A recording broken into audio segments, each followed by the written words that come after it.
Gold agreed with me. Yeah, Let's take I'm a going to look. be honest. I think he was right about pretty much everything. I got to pee real quick. I think this was good.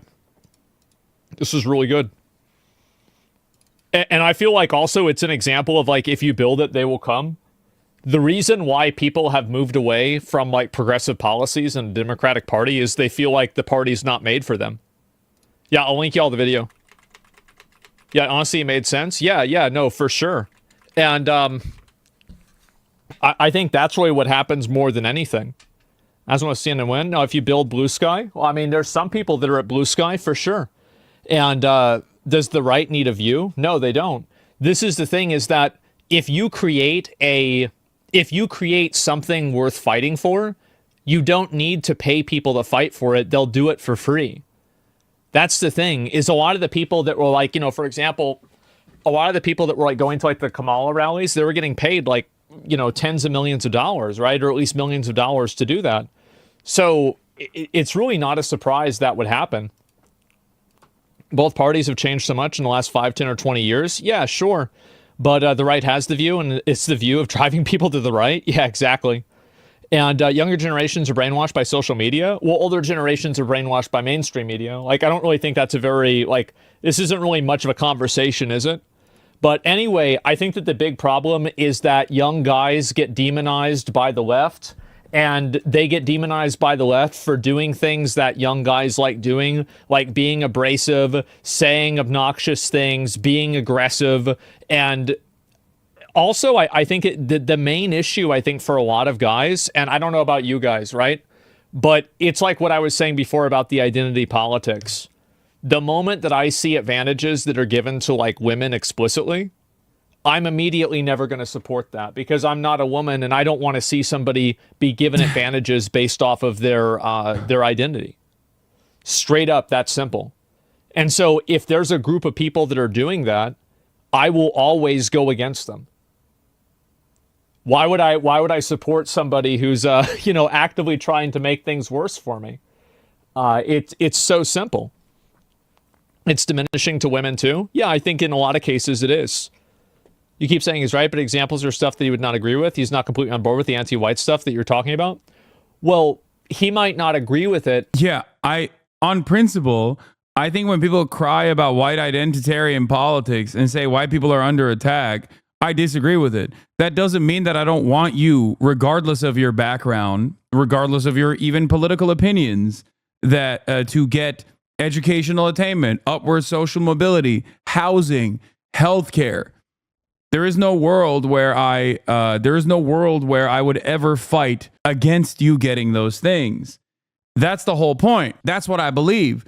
And I think a lot of people personally hear stuff, clipped out of context or whatever and they make up their minds and they go, oh, this guy hates white people. It's like, no, dude, I don't. I'm white. Okay.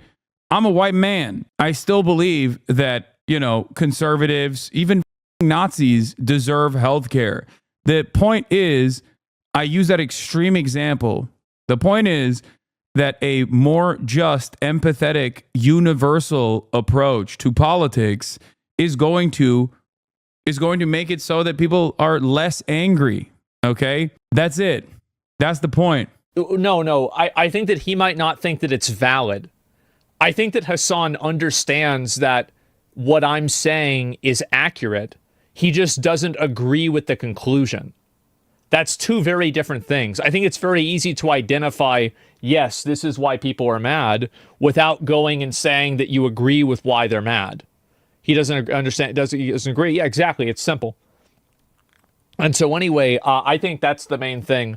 And so the moment that, and I feel like, again, when you see people that are getting preferential treatment, or especially like on Twitch, this has happened a lot, where people have said negative things like, calling people crackers, etc., and not getting in trouble for it. I mean, I got banned for calling people crack.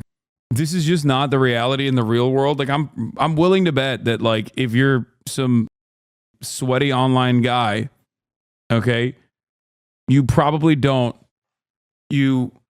I suspect, are probably not going to be able to hang out with the very same people that I can very easily hang out with, you know? A lot of even right-wing people. Did these people arrive at these, like, oh God, I don't even want to get into it. How would Hasan know how to win back bros when the only audience he attracts is brain-dead 14-year-old Reddit users? And is like, you know, a fairly bro-y dude, and you go, no, actually, he's not. He's weak because of his opinions, his politics. You've lost sight of, like, what is directly in front of you. And you're only... dude, I'm banning that one chat GPT bot that keeps asking the weirdest questions. I think that there is a real crisis of confidence among men.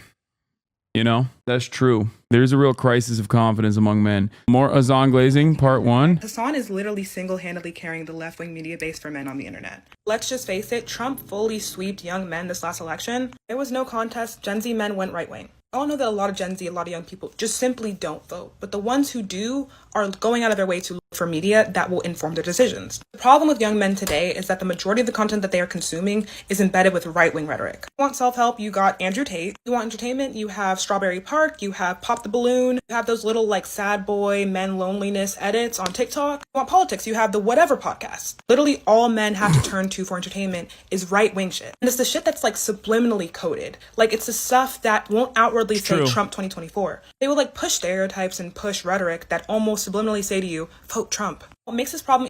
And it's really funny because all the while, the very same people that are progressive are like trying to put a fine-tooth comb on every little thing that I say to find disagreements, to find like marginal disagreements with me, when in fact like, and to say that I'm a bad person, when in fact like right-wing media is so dominant and they do not give a single shred of a they do not care at all. Like it's pretty wild where like you have so many different people online on the supposedly like progressive side of things that are just like, you know, this Hasan guy, he sucks, he's a piece of shit.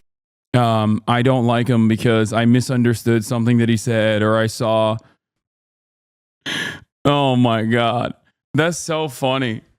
That is, I mean, look, back in the day, these comments used to be a dime a dozen, right? It used to be very commonplace, but there was never this kind of like active pushback against it. So I'm glad that some of y'all are out there doing the Lord's work. Okay?